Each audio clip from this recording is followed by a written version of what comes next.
Magandang umaga po mga kapatid. Tayo po'y dadako na sa pag-aaral ng kanyang salita. At ngayon pong umagang ito, magbe-break pa rin tayo sa ating pong pag-aaral sa Marcos. And I have to admit, medyo may kahirapan ko yung bahagi ng Mark chapter 13, kaya I need to give myself more time para sa pag-aaral at paghanda para magturo mo ng maayos, no?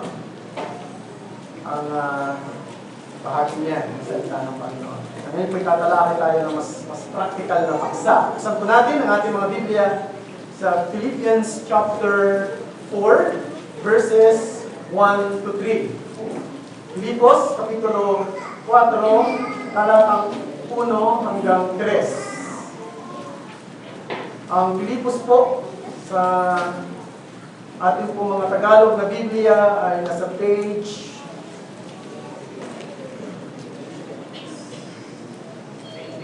332. Salamat sa ito. Verse 1.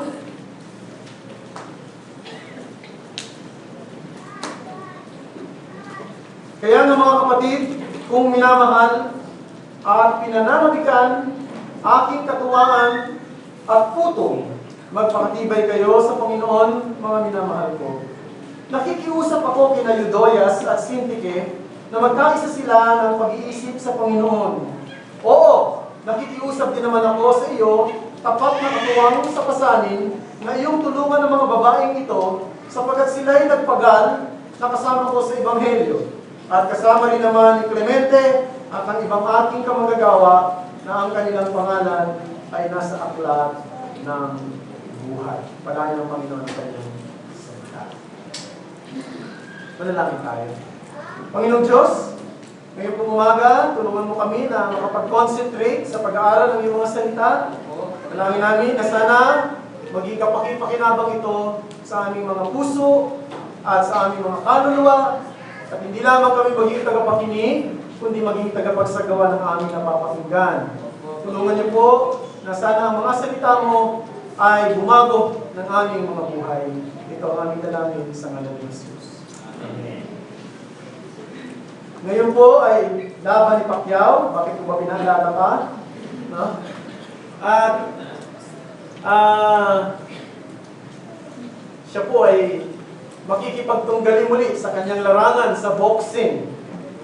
Alam nyo, ang boxing ay isang klase ng sports na talagang nakakasakit kung tutuusin. Hindi ba? Sapagkat ang hangarin ng isang boksingero, saktan ng kanyang kalaban, bugbugin ng kanyang kalaban kung kinakailangan, pabagsakin, o kung kinakailangan ay patulugin. Hindi ba? Medyo nakapangilabot yung mga hangarin na yan ng isang boksingero. No? May mga ibang Kristiyano nga, iniisip nila na ang boxing ay hindi dapat sa isang Kristiyano Kasi daw, biro mo, nananakit ka ng iyong kapwa. Ganun pa man, para sa akin, sports lang naman ito. Ang totoo, pagkatapos ng boxing, di ba, makikita nyo, nagyayaka pa naman sila at pagkatapos pinupuri na nila ang isa't isa. So, hanggang doon lang naman yan. Siguro, mas sasang-ayon kayo sa akin na mas mahirap po ay hindi itong boxing na ito kundi yung minsan yung away ng mga halimbawa sa loob ng pamilya. Away ng tao sa kapwa-tao. At pinakamatindi, yung pong alitan o hitwaan ng mga magkakapatid. Mas mabigat ito sa boxing. No? Kasi ito hindi sports, personalan. At dito, may kinalaman na rin sa puso ng isang tao. And this is painful, brethren, especially in the fellowship of the believers. Hindi ko alam sa inyong mga karanasan, pero sa aking mga karanasan at pakikipag-usap at pakikipagkapwa-tao at sa aking pakikitungo sa iba't ibang klase ng tao through the years, nakita ko naman mga tao talaga na madaling makakita ng kaaway. Madaling makakita ng kahidwaan. No? Meron nga po kong kilala na palipat-lipat siya ng bahay dahil lagi siyang may nakakaaway. At ang laging dahilan niya, sila ang may problema. Kasi may iisip mo, sino nga ba talaga ang may problema? Yung mga tao o siya? Kasi lagi na lang siyang may kaaway. Merong namang tao na parang bahagi na ng kanyang buhay na meron siyang nakakaaway. Mahilig makipag-away sa mga officers ng katulad ng mga pulis o ng mga traffic aid, sa mga driver, sa mga pasahero, sa tindahan o kanino-kanino ang tao. At para sa kanya, kapag katahimik at mapayapa ang panahon, boring talaga yan. No? May mga taong alerto, kahit sa isang maliit na bagay, gusto niyang magalit, gusto niyang mag-strike, gusto niyang makaganti. And it is common to see in the so-called post-oriented groups in our time. Ito yung mga post-oriented group na very sensitive sa mga issue ng pamahalaan. Di ba? Ito yung mga tao na ang ini-exalt nila lagi yung karapatan nila. Kaya nga ang kanilang virtue ay self-assertiveness. And that is to be aggressive in one's right. No, merong isang programa sa TV, yung kay Attorney Season. Sabi doon kung may katwiran, ipaglaban mo. Yan ang lagi gusto nilang mangyari. Alam niyo mga kapatid, hindi naman masama ipaglaban ang ating karapatan. Wala namang masama dyan.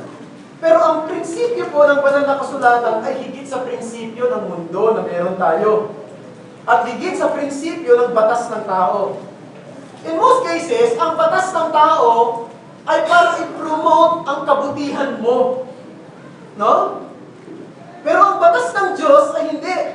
Ang batas ng Diyos ay ibinigay para ipaglingkod ang interes ng iba. At turuan ka na tanggihan ang sarili mo. Yan ang batas ng Diyos. Kaya nga masasabi natin na ang batas ng Diyos ay dakila kesa sa anumang batas ng tao na meron dito sa mundo. Ang batas ng Diyos ay puno ng karunungan na maging sa panahon ng conflict, meron siyang pwedeng sabihin sa atin. At alam niyo mga kapatid, the Word of God is not calling us to fight for our right, but to fight for the sake of peace and unity, even if it means self-denial. No? Ang batas ng Diyos, sinasabi niya, i-promote natin ang kapayapaan kahit na magkaminsan, kinakailangan nating itanggi ang ating mga sariling kalooban. So dito po sa binasa natin, si Apostol Pablo ay kanyang tinalakay ang usapin ng pagkakaisa ng pag-iisip. No? At alam nyo, ito pong buong aklat ng Pilipos, pwede nating sabihin na isa sa mahalagang paksa rito ay pagkakaisa ng pag-iisip. Pagkakaisa ng kalooban bilang mga mananampalataya ni Kristo. Bagamat sinasabi ng marami pang mga komentarista na ang pinakatema talaga nito ay kagalakan, pero pwede kong sabihin kagalakan sa pagkakaisa. Sapagkat mula pa sa unang mga kabanata, makikita na natin na laging binabanggit ni Pablo rito yung salitang pagkakaisa, pagkakaisa. Halimbawa lang, chapter 1, verse 9, sabi dito, na ang inyong pag-ibig ay sumagana ng higit. No?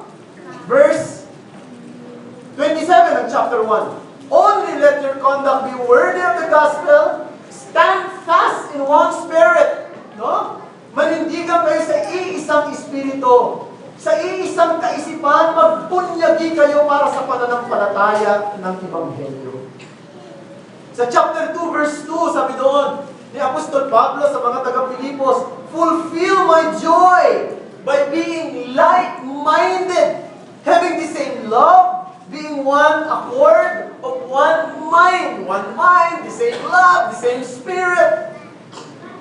Chapter 3, verse 17, sabi doon, brethren, join with us in following my example. Join with me in following my example. Salitang join. Ang ibig sabihin, magkaisa tayo. Sumama ka sa pagkakaisa sa pagtupad o sa pagganap ng tungkulin tulad ng aming pinakita halimbawa. At dito sa chapter 4 ay partikular na in-apply ni Apostol Pablo ito sa dalawang babae sa loob na nagkaroon ng conflict, nagkaroon ng pag-aaway. hidwaan. Ang pangalan nila ay si Euodia at saka si Sintike. Sa Tagalog, Eudorias at Sintike. Parehong mga babae yan. At dito makikita natin, totoo nga mga kapatid, na yung conflict po ay isang realidad. No, isang totoong nangyayari maging sa loob ng Iglesia ng Panginoon sa samahan ng mga mananampalataya. Kaya dapat natin itong bantayan. Kaya ngayon po umaga, gusto kong pag-usapan natin yan. No? At ito po, ayaw gumalaw. Resolving conflict. Paano natin aayusin ang mga hidwaan? At ito ang mensahe na gusto ko dalhin. Ba't ayaw gumalaw? Hindi galaw. Conflict is real, but believers are called to resolve it. Ang mga hidwaan, ang conflict, ay totoong nangyayari. Pero tayong mananampalataya ay tinatawagan ng Diyos na ayusin at resolbahin ito.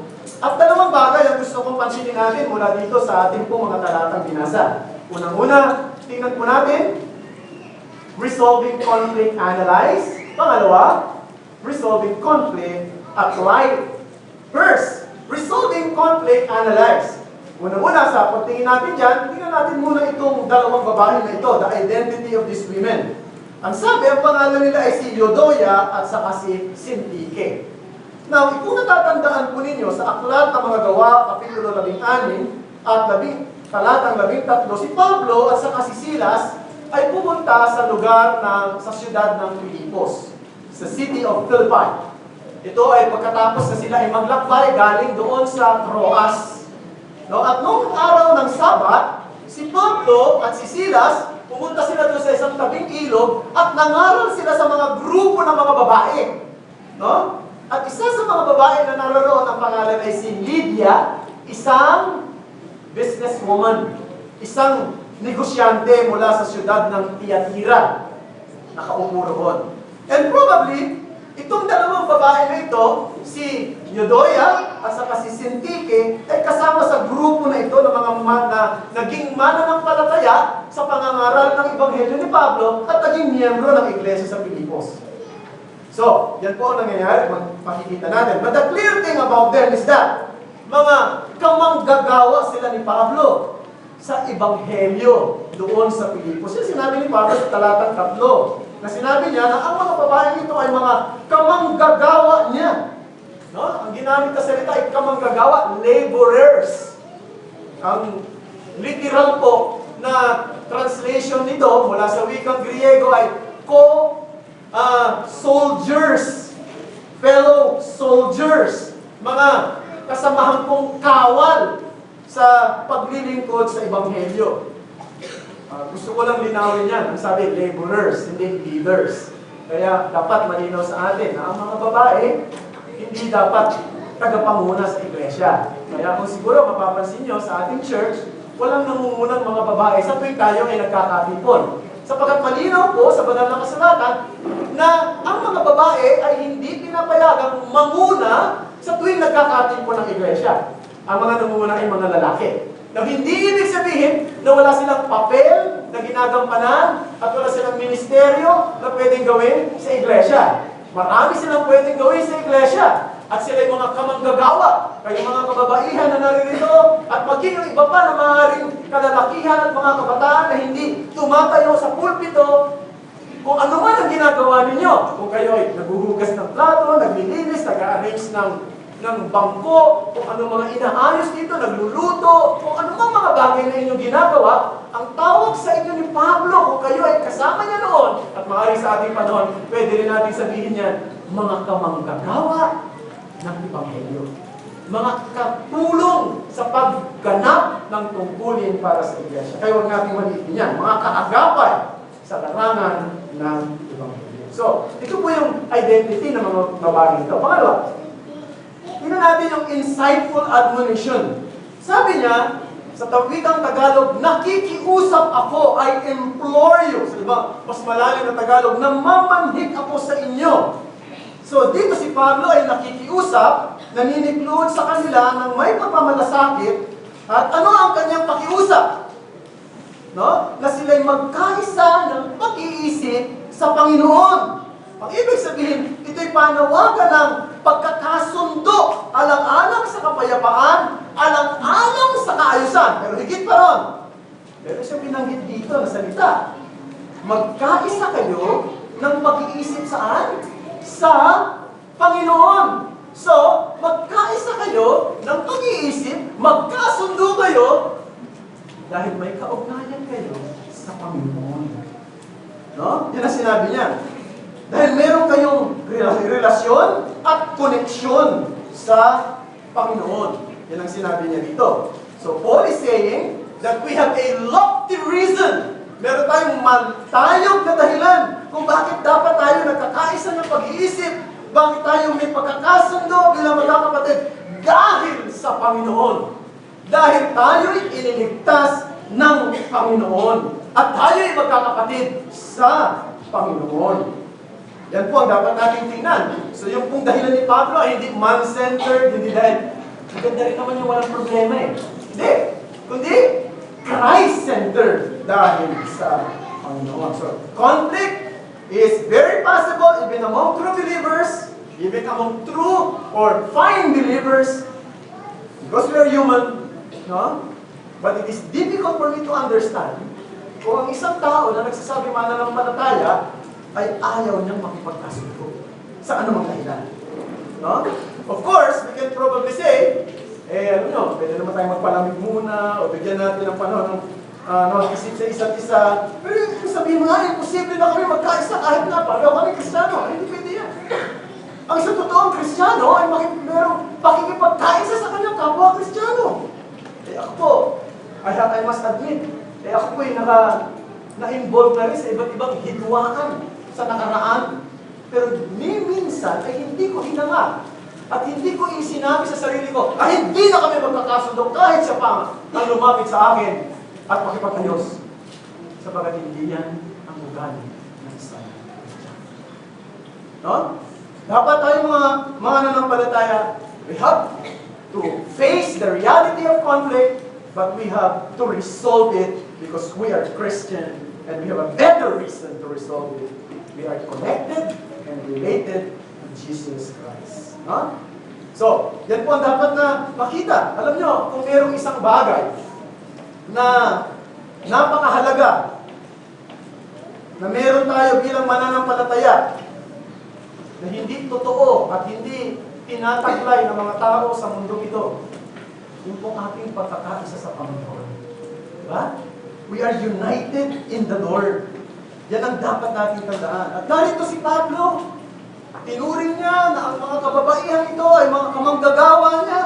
Maaaring masipag sila. Maaaring sila may respeto na tinataglay mula. Sila nire-respeto ng mga tao sa paligid nila dahil sa kanilang pagganap ng kanilang tungkulin, pero sila nagkakamali rin.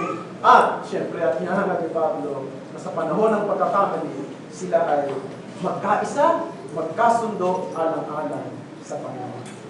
You know, when a person gains high respect and has the ability to do more for Christ, in most cases, nagiging susceptible siya sa tinatawag na pagkakamali.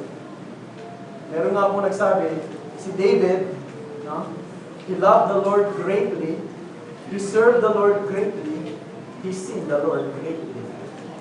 No? Si David, mahal niya ang Panginoon, pinaglingkuran niya ang Panginoon, nagkasala siya sa Panginoon. At ganun din tayo. Wala pong super Christian, no? Sa church, ang pinaka-banal na tao pwede makagawa ng kasalanan. Kaya sabi ng Panginoon Kristo sa kanyang mga apostol, watch and pray, lest you enter into temptation. Magbantay kayo at manalangin, baka kayo mahulog sa tukso. So yun po yung tinatawag na insightful admonition ni Apostle Paul. Tingnan natin pangatlo, the important plea, ang mahalagang pakiusap niya sa mga babae ito. Sabi niya, verse 3, ipinamamanin ko rin sa iyo tapat na kasama. So meron siyang kasama pa rito na tinutukoy. Na mahirap tukuyin kung sino itong tao ito na kinakausap ni Pablo. May mga nagsasabi ng mga komentarista na ang tinutukoy daw ni Pablo rito ay si Clemente ng Alexandria. Maaaring ang iba naman sinasabi si Epaphroditus, na isa sa mga itinuturing ni Pablo na malapit na kapatid at kamanggagawa at kawal, kasamang kawal sa paglilingkod, na madalas na dumadalaw sa kanya, maging sa panahon ng siya'y nakulong doon sa Roma at sa iba pang lugar. No? At meron ako nabasang commentary, sabi, ito daw tinatawag niyang kasama rito ay maaaring asawa daw ni Pablo. Wild guess na yan. No? Pero hindi ako tiyak dito kung may asawa nga si Pablo. Pero yan ang sinasabi ng iba. Hindi na ako interesado as to the identity of this fellow. It's not important. Pero tinawag siyang totoong kasama. Takpat na kasama. Napatunayan ni Pablo na ang tao ito ay mayroong tinataklay na katapatan bilang kasama sa paglilingkod. At sabi, humihingi siya ng tulong sa kanya na ayusin niya ang dalawang babaeng ito na mayroong di pagkakasundo. Alam ni Pablo na ang nature ng makasalanang puso ng isang tao, mayroon tayong pride na dito. And sometimes, we need someone to help us. Kailangan natin ng ibang tao para tulungan tayo, para mag-mediate sa atin, para mas maibalik ang isang nasirang relasyon ng mga magkakapatid. No? At minsan, di madaling trabaho yan. Binanggit ko nung nakaraan sa prayer meeting. Dito, meron kami kapitbahay na talagang hindi maganda ang kanyang ugali. At halos wala siyang kasundo ng mga kapitbahay namin. At ako mismo ay nakasaksi kung paano hindi siya maganda magsalita, makitungo, minsan konting kibot lang, nagagalit siya sa mga tao sa paligid niya. Ang ginawa niya sa harapan ng kanyang bahay. Di ba meron pong dalaw niya ng tubig sa harapan ng bahay natin, parang drainage siya. Tinakpan niya. Kasi yung kapitbahay, para daw hindi dumaan yung tubig ng kapitbahay niya, talaga naman gadaan yun. Kahit anong gawin, pag nila niya tinakpan mo, iikot lang yung tubig, balik na naman. So, ganun katindi. Ang naging problema, namatay yung kanyang asawa. Dalawa lang sila sa halos sa bahay. Namatay. Ang takot ng mga kapitbahay namin, pag dumalaw sila doon sa punerarya, baka daw sila bastusin, kaya parang ayaw nilang pumunta. Noong nakaraang linggo, dumalaw ako. Mag-isa lang ako. No? Wala nga talaga dumadalaw. Pero nung malaman ng mga kapitbahay namin na dumalaw ako, nagkaroon sila ng lakas ng loob na dumalaw rin. Ang ibig ko sabihin, minsan, kinakailangan mag-initiate ng isang tao para yung ibang tao ay mabuhayan ng loob. Minsan, kailangan natin ng tagapamagitan, kailangan natin ng tutulong sa atin para yung pride na lang dito sa puso natin, nalabanan natin. Kasi kung hindi, lalabas at lalabas yan, at tayo rin ang siyang maapektuhan. At hindi lang tayo, kundi ang iba. At minsan, mahirap gawin yan. Di ba maging mediator ka, maging tagapamagitan ka, parang referee sa away. Yung mga referee, minsan natatamaan yan eh. Di ba? Yung pag may nag-aaway, ikaw ang aawa. Ikaw ang nabuntan. No? Nangyayari yan. It is a dangerous work sometimes. But, it is still a noble work. Kaya nakikiusap itong si Apostol Pablo sa isang kapatid doon, kung sino man siya na siyang mag-ayos sa dalawa. Dito makikita natin, napakahalaga ng bawat isa sa atin para magkasundo rin tayo sa isa't isa. Hindi tayo maging daan ng pagkakasira, kundi tayo maging daan ng pagkakasundo. Maganda yung pag merong hindi nagkakasundo, halimbawa, merong isang kapatid, may sinasabi sa isang kapatid, sususugan mo ba? Oo nga, ganun nga yun. Ano? Pati lalo nagsumiklab na yung kalooban niya, mayroon na siyang kakampi. Kakwenta na naman siya, mayroon na siyang kakampi. Imbis na, ang gagawin mo, di ba? Ay, siguro, hindi maganda na ganito ang ating kaisipan sa isa't isa. Mas maganda na ayusin natin bilang magkakapatid. Tayo ang magkakaproblema nito. Tayo magugulo kung tayo meron hitmaan sa isa't isa. Di ba? Maging daan tayo ng pagkakasundo. Yun ang dapat natin isipin dito. Now, pumunta tayo sa pangalawang bahagi. Resolving conflict applied. What are lessons for us? Meron lang dalawang simpleng leksyon. Una, tinatawag, yung grace of unity is greatly important in any assembly of Christian people. Now dito, binigyang daan ni Pablo ang paksa ng pagkakaisa sa isang mas malawak at sa isang mas madiin na paraan dito sa kanyang sulat. Alam nyo, mga taga-Pilipos, hindi sila katulad ng mga taga-Korinto. Sa Korinto, maraming problema. Basahin niyo yung unang Korinto. Hindi ba ang daming problema ng mga kapatiran doon? Merong nagkakahati-hati.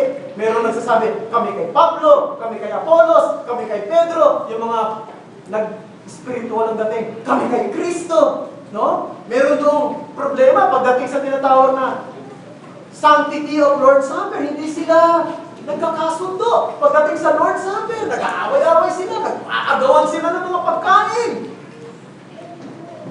Meron ding problema sapagkat merong isang kapatid na may problema sa kanya, dinimanda niya. Pupunta pa sila doon sa husgado. Sabi ni Pablo, ano ba naman kayo? Bakit pupunta pa kayo sa barangay? Bakit pupunta pa kayo sa pulis? Bakit hindi na kayo magkasundo? Hindi ba ninyo alam na darating ang panahon na kayo ay huhusga sa mga anghel? Tapos nagpapahusga kayo sa mga tao yan? Kayo na lang magkasundo. Yan ang sinabi ni Pablo. Maraming problema sa Korinto. Hindi katulad dito sa Pilipos, halos kung tutuusin, walang problema rito eh. Itong mga taga-Pilipos, magaganda mga sinasabi ni Apostol Pablo sa kanila. In fact, nung si Pablo ay nasa larangan ng pagmimisyon, ang number 1 supporter niya, mga kapatiran sa Pilipos. Sinusuportahan niya sa pangangailangan. Nung siya nakulong, dinadalaw siya ng mga kapatiran at marami pang iba. Pero, nung malaman ni Pablo na mayroong hidwaan ang dalawang kapatid, ay hindi niya ito pinalagpas. Sapagat alam niya, yung isang maliit na problema, pwedeng mag-cause ng malaki pang problema. No? Totoo ba yun? Totoo yun. Si Spurgeon, sa kanyang aklat na, ano tawag dito, yung aklat na yan? Lectures to my student. Binigyan ng pansin doon ni Spurgeon yung meron siyang kinuwento patungkol sa isang malaking tren, dambuhalang tren, na bumabiyahe mula sa England patungo sa Scotland. No? At bigla daw ito minsan, isang araw, sa kanyang pagbiyahe, huminto na lang. At nung inalam, bakit huminto? Hindi naman dahil kulang sa gatong, dahil nung araw, gatong lang naman ang ginagamit sa pagtakbo ng tren. No? Hindi dahil sa merong nasirang gulong, o merong pong humarang na isang malaking bato.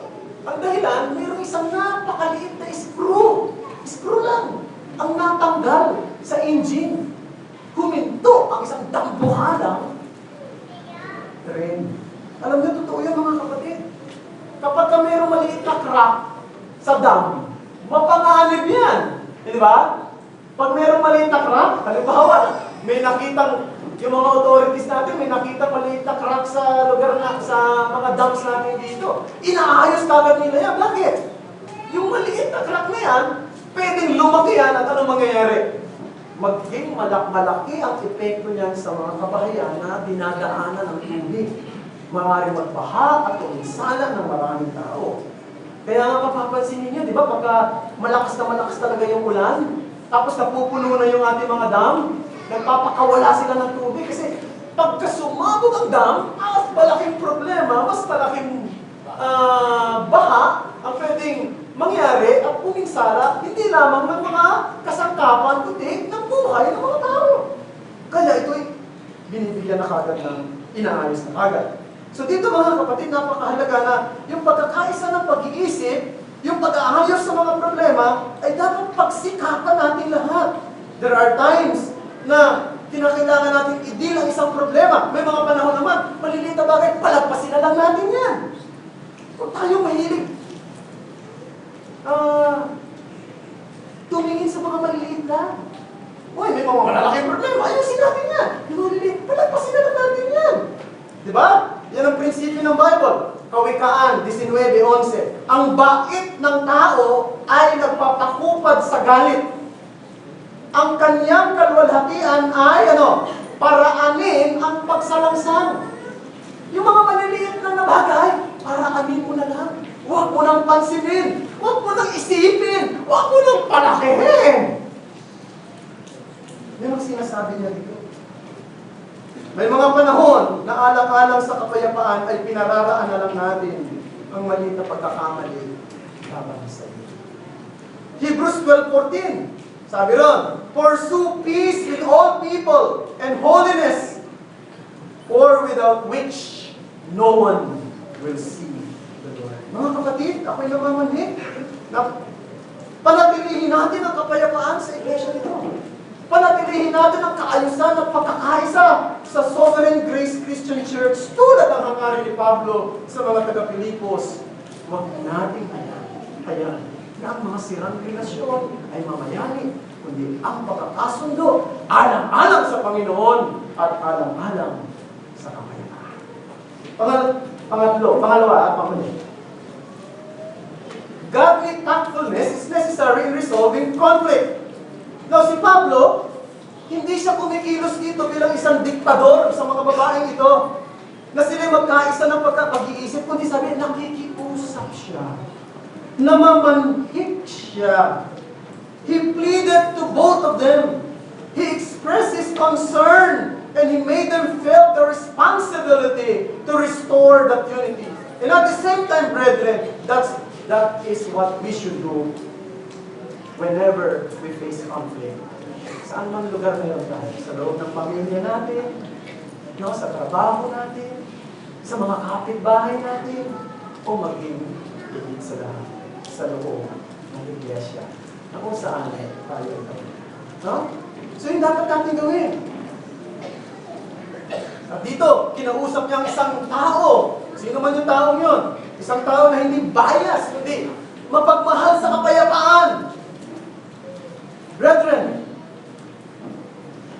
pray that God will make you a wise peacemaker. Sana maging tagapamayapa ka. No? May mga taong hindi tagapamayapa eh. Tagasundok. Tagasundok nung maliit na apoy. Di ba yung apoy na maliit, pagka hinipan mo ng hangin, lumalaki eh. Sana tayo ay tagapamayapa. Ibig sabihin, nagiging daan tayo ng kapayapaan sa isa't isa. Ganyan ang tawag sa atin ng Panginoon, di ba? Ganyan tayo tinawag. Matthew 5:9. Mapalad ang mga tagapamayapa sapagkat sila'y tatawaging mga anak ng Diyos. Pinag-aralan yan dito sa children's talk. So sa bawat hakbang, sa bawat pagpapasya natin, isipin natin, sana'y magdala ito ng kapayapaan. Sana'y magdala ito ng kaayusan. Pag-aaralan natin ang ating sasabihin. Pag-aaralan natin ang ating gawin. Alam niyo, may mga tao na may mga Christian na hindi mo pwedeng questionin yung pagiging Christian niya. No? Pag tinignan mo siya, Christian talaga siya sa paniniwala niya, sa paninindigan niya, sa kasipagan niya. Pero minsan wala siyang pakialam sa damdamin ng iba. Pag nagsalita siya, iniisip ko, makakasakit ba siya? O maaaring makaka-offend ba siya? O tama ba yung sinasabi niya? Minsan ginagawa. Ayun na dapat din natin ipag-pray sa sarili natin sapagkat maaaring hindi tayo makapagdudulot ng kapayapaan kapag ganyan. So iisipin mo, tama ba yung sasabihin ko? Tama ba yung ikikwento ko? Tama ba yung action ko? Paano nakapagbibigay tayo ng kapayapaan? Bagamat hindi tayo magiging perfect at all times. In my case, no? Marami pong na-offend sa akin pag nagbibiro ko eh. Kaya nga minsan nag-iisip din ako eh. Tapos bawasan ko na nga yung biro ko. No? Mula ngayon, mga 10 na lang. So, minsan ganun din yung isip ko. Kasi you have to think of what we should say. We should utter in our mouth. No? Because sometimes baka may mga tao kausap tayo na hindi sila sensitive na very, sabi natin, sensitive sila sa mga salita lang. Konting ako yata sinasabihin do. No? Ang bilis makadinig na, hindi naman siya pinag-uusapan. No? Napaturo lang sa kanya. Una! Nagpupulong-pulungan sila. Ako na yun. Diba? Sabi mga ganun eh, no? Nakita mo lang, nag-uusap yung dalawa. Sige, nag-uusap. Ako siguro. Kaya minsan, nagbibiruan kami ng asawa ko pagka, halimbawa, Nagdadrive ako, kaya nakasangka siya sa motor, no? Nung minsan, nagkaka siya sa motor. Pagdaan namin dyan sa may Soro-Soro. Soro-Soro ba yan? No? May dalawang, kasi walang masyadong tao dyan, sa Soro-Soro pag nagdadaan ka, di ba? Tapos may dalawang babae na dyan. Sabi ko, ano ba yung dalawang babae? Ba't pinag-usapan nila dyan sa ano? Ano pinag-ialaman mo sila? Sabi ko, oh nga, dito, katawalan ako. Sabi ko, ganyan. Ay, ibig sabihin, may mga ganyan tao, di ba? Kita mo nag-uusap. Feeling mo ikaw pinag-uusapan eh. Hindi mo naman tiyak. No? Ako, naging biktima na ako ng ganyang mga bagay. Nag-uusap kami minsan ng isang kaibigan ko, nakita kami sa Mercury Drugs. Diyan sa San Pedro. Kwentuhan kami, saya-saya. Yung kasama ko kasi malikot ang kamay, gano'n ang gano'n na, habang sasakit. Ano ba? Nakaturo siya doon sa isang lalaki. Nilapitan kami. Ako ba pinag-usapan niya? Nagulat ako. Hinamon na kami ng away. No? At kung ano nang sinabi, ang sasakit nga ng salita eh. Gusto ko nang tawagin si Atty. Navarroso ng buhay ko eh. Para demanda ng kung anong pwedeng i-demanda sa kanya eh. Pero, naiintindihan niyo ba yung mga kapatid? Hindi mo na ako ganyan eh. At dapat bantayan din natin ang sarili natin.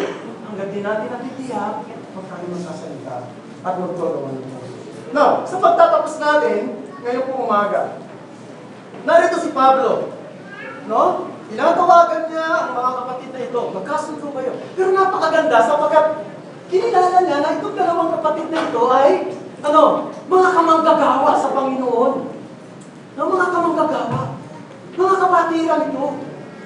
Hindi niya hinusgahan ng kanila pong pananampalataya. Hindi niya hinusgahan yung kanilang kaligtasan. Hindi niya sinabi, hindi kayo siguro Kristiyano, no?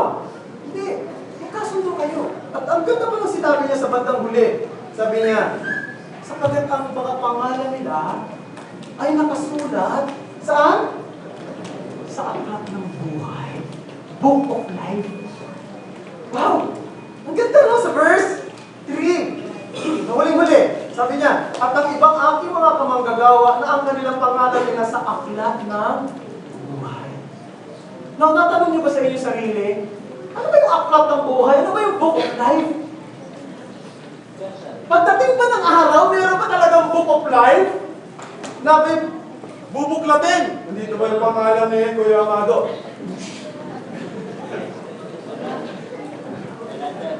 Diba? Andito ba yung pangalan ni Kuya Tony? Ni Efren?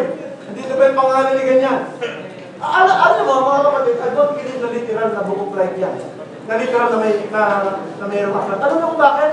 Kung literal, napakalaking aklat doon. No? Napakalaking aklat doon. Di siyempre, yung mga anghel siguro talagang isabay. Kaya yung salitang Book of Life dito, hindi ito literal. I believe. No? Na sa araw ng paghuhukom, bubuklatin yan. Ang ibig sabihin ng Book of Life dito ay simbolo ng kompletong listahan ng mga mananampalataya ng Panginoon na binigyan niya ng buhay na walang hanggan. Kilala niya sila. Lahat sila ay may buhay na walang hanggan. Kung ikaw ay nasa Kristo. Ngayon, ang tanong ko sa inyo, nakatitiyak ba kayo nakabilang sa mga taong nandoon sa Book of Life? Kayo ba'y mga mananampalataya ng Panginoon sa Kristo? No? Hindi ibig sabihin, umaatin kayo dito sa Sovereign Grace Christian Church, ay Kristiyano na kayo. Natiyak ba ninyo ang inyong sarili na kayo ba ay may buhay na walang hanggan? Napatawad na sa inyong kasalanan. Tinanggap na ng Diyos sa kanyang presensya. At sa araw ng kanyang pagbabalik, isasama niya kayo sa kanyang kalwalatian magpakailan-kailanman sa buhay na walang hanggan. Kung hindi nyo pa natitiyak, wala nang ibang paraan para matiyak yan, kundi lumapit kay Kristo ngayon. Siya ang magbibigay ng buhay sa inyo. Sapagkat siya lang ang kordero ng Diyos na nag-aalis ng kasalanan ng sanlibutan. At kung lalapit ka sa Kanya, magtitiwala ka sa Kanya, magpapasakop ka sa Kanya, bibigyan ka niya ng kapatawaran at ng buhay na walang hanggan. At ikaw ay kabilang sa aklat ng buhay. Hallelujah.